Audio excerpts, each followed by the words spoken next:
हरि ओम। चतुश्चत्वारिंशोऽध्यायः। दैत्यों तथा हिरण्यकशिपु द्वारा नृसिंह पर विभिन्न अस्त्रों का प्रहार।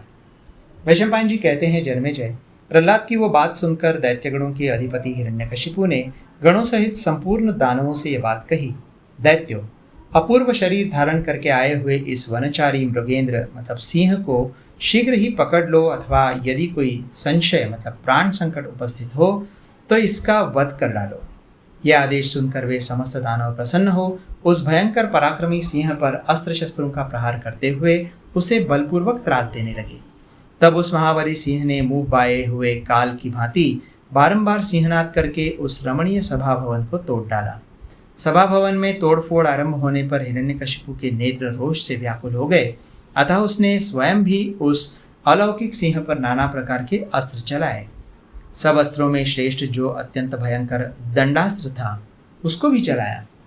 उसके सिवा अत्यंत उग्र काल चक्र, विष्णु चक्र, धर्म चक्र, महाचक्र, अजित चक्र, घोर ऐन्द्र चक्र, ऋषि चक्र, ब्रह्म चक्र, जिसकी गड़गड़ाहट की तीनों लोकों में भूरी भूरी प्रशंसा की जाती है, वो विचित्र अश्विनी, सूखी गीली दो प्रकार की अश्विनी, भयानक रौद्रास्त्र, शूल, कंकाल, मूसल, ब्रह्मशिर नामक अस्त्र, ब्रह्मास्त्र, ऐशिकास्त्र, ऐन्द्रास्त्र, आग्नेयास्त्र, शैशिरास्त्र, वायव्यास्त्र, मथनास्त्र, कपालास्त्र, किंकरास्त्र, अप्रतिम शक्ति, क्रौंचास्त्र, हयग्रीवास्त्र, सौम्यास्त्र, अनुपम पैशाचास्त्र, अद्भुत सर्पास्त्र, मोहनास्त्र, शोषणास्त्र, संतापनास्त्र, विलापनास्त्र, जृंभणास्त्र, प्रपणास्त्र, अत्यंत दारुण त्वाष्टास्त्र, अक्षोभ्य कालमुद्गर, महाबलवान शोभनास्त्र, संवर्तनास्त्र,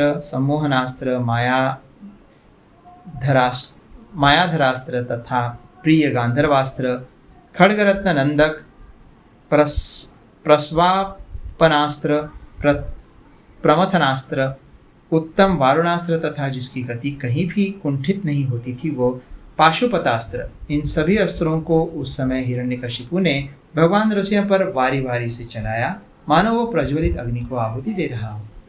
असुरेश्वर हिरण्यकशिपु ने तेज से प्रज्वलित हुए अस्त्रों द्वारा भगवान नृसिंह को ढक दिया, ठीक वैसे ही जैसे ग्रीष्म ऋतु में भगवान सूर्य हिमालय को अपनी किरणों से आच्छादित कर देते हैं। दैत्यों के सैन्य रूपी समुद्र ने रोष रूपी वायु के वेग से उद्वेलित होकर क्षण भर में भगवान नृसिंह को उसी तरह आप्लावित सा कर दिया जैसे सागर मैनाक को अपने जल से डुबो देता है। प्रास, पाश, शल, गदा, मूसल, वज्र, अश्विनी, शिला, बड़े बड़े वृक्ष, मुदगर, कूटपा, शूल, ओखली, पर्वत, प्रज्वलित शतग्नि तथा अत्यंत भयंकर दंड आदि अस्त्रों द्वारा दैत्य उन्हें सब ओर से घेर कर मारने लगे।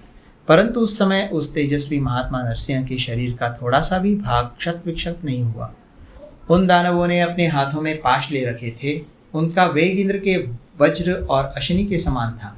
वे सब और अस्त्र शस्त्र लिए दोनों बाहें ऊपर उठाए खड़े थे, इसलिए 3 फन वाले श्रेष्ठ सर्पों के समान जान पड़ते थे। उनके अंग स्वर्णमालाओं के समुदाय से विभूषित थे।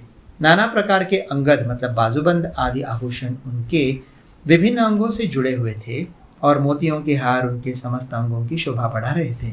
उस अवस्था में वे दैत्य विशाल पंख वाले हंसों के समान सुशोभित होते थे। उन वायु के समान बलशाली दैत्यों के उत्तम अंग बाजूबंद, हार और वलय मतलब कड़े आदि आभूषणों से अलंकृत हो प्रभात काल के सूर्य की किरणों के समान कांतिमान एवं शोभा संपन्न हो रहे थे। जैसे निरंतर वर्षा करने वाले घने बादलों से पर्वत पर अंधकार छा जाता है तथा उसकी कंदराएं और वृक्ष अद्भुत रूप धारण कर लेते हैं, उसी प्रकार अपने ऊपर फेंके जाने वाले प्रज्वलित अग्नि के समान तेजस्वी बड़े बड़े अस्त्रों के समूहों से आच्छादित हुए भगवान नरसिंह अंधकाराच्छन्न एवं अद्भुत प्रतीत होते थे। उस समय सब दैत्य एकत्र होकर बड़े बड़े अस्त्रों के समुदाय से उन पर आघात कर रहे थे, तो भी वे प्रतापी भगवान नरसिंह उस युद्ध स्थल में कंपित नहीं हुए। वे स्वभाव से ही हिमालय पर्वत की भांति अविचल भाव से खड़े रहे।